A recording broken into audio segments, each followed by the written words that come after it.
मध्य प्रदेश में नगर निगम के महापौर, नगर पालिका और नगर परिषद के अध्यक्ष को अब फिर से मतदाता ही चुनेंगे। शिवराज सरकार अब कमलनाथ सरकार के फैसले को पलटने की तैयारी में है। जी हां, जिसके लिए विधानसभा के मॉनसून सत्र में संशोधन विधेयक लाने की भी तैयारी है। मुख्य सचिव के साथ वरिष्ठ सचिवों की समिति ने नगरीय प्रशासन विभाग के इस प्रस्ताव में निर्देश दिए हैं। इसके साथ ही चुनाव के 6 महीने पहले तक ही वार्डों के परिसमन अब हो सकेंगे। आपको बता दें, कमलनाथ सरकार ने नगर पालिका अधिनियम में जनवरी साल 2020 में संशोधन करते हुए महापौर और अध्यक्ष का चुनाव जनता की जगह पार्षदों के माध्यम से कराने की व्यवस्था लागू की थी और चुनाव के 2 महीने पहले तक वार्डों का परिसमन हो सकता था।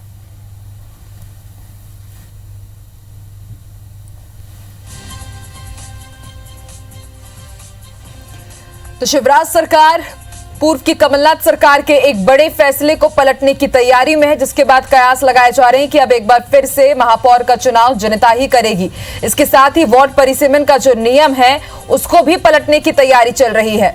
आपको बता दें, एक बाकायदा संशोधन लाया गया था जिसके तहत यह तय किया गया था कि अब पार्षद ही महापौर चुनेंगे, लेकिन अब पूर्व की कमलनाथ सरकार के इस फैसले को पलटने की तैयारी कर रही है शिवराज सरकार। वार्ड परिसीमन का नियम, जिसके तहत पहले 2 महीने पहले तक, चुनाव के 2 महीने पहले तक वार्ड परिसीमन किया जा सकता था, अब उसको भी बदलने की तैयारी है। अब 6 महीने तक की उसकी मियाद रख दी जाएगी। आपको बता दें, पहले महापौर और अध्यक्ष का चुनाव जनता की जगह पार्षदों के माध्यम से कराने की व्यवस्था लागू की गई थी, लेकिन अब इसे जनता ही चुनेगी, ऐसी तैयारी कर रही है शिवराज सरकार।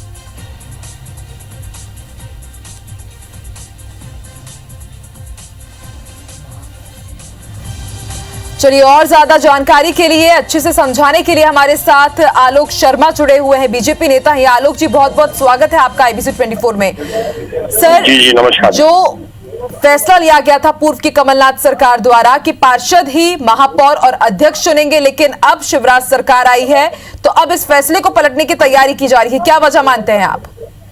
देखिए, फैसले पलटने का तो सवाल ही पैदा नहीं होता। भारतीय जनता पार्टी का स्पष्ट पूरी तरीके से मत है कि मध्य प्रदेश में भारतीय जनता पार्टी हमेशा सीधे चुनाव के पक्ष में रही है और जनता को लोकतंत्र में नगर निगम के चुनाव में, नगर पालिका चुनाव में 2 वोट देने का अधिकार है। हम लोगों ने हमेशा अप्रत्यक्ष चुनाव प्रणाली का विरोध किया है।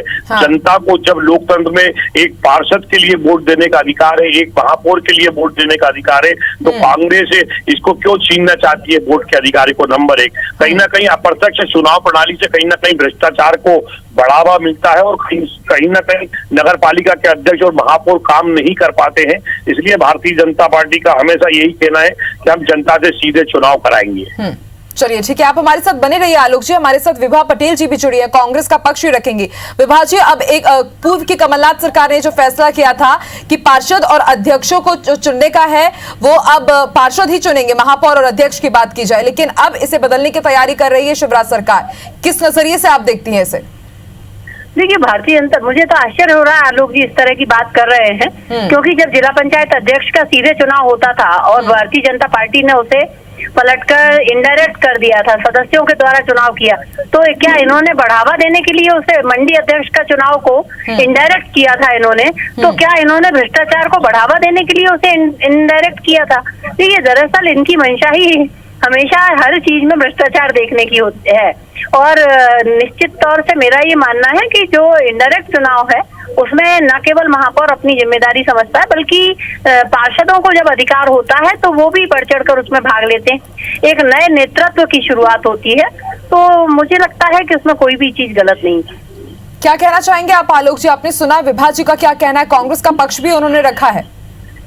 देखिए, मैंने आपसे पहले भी कहा कि भारतीय जनता पार्टी का स्पष्ट मत है और भारतीय जनता पार्टी सीधे चुनाव प्रणाली के हम लोग पक्ष में रहते हैं।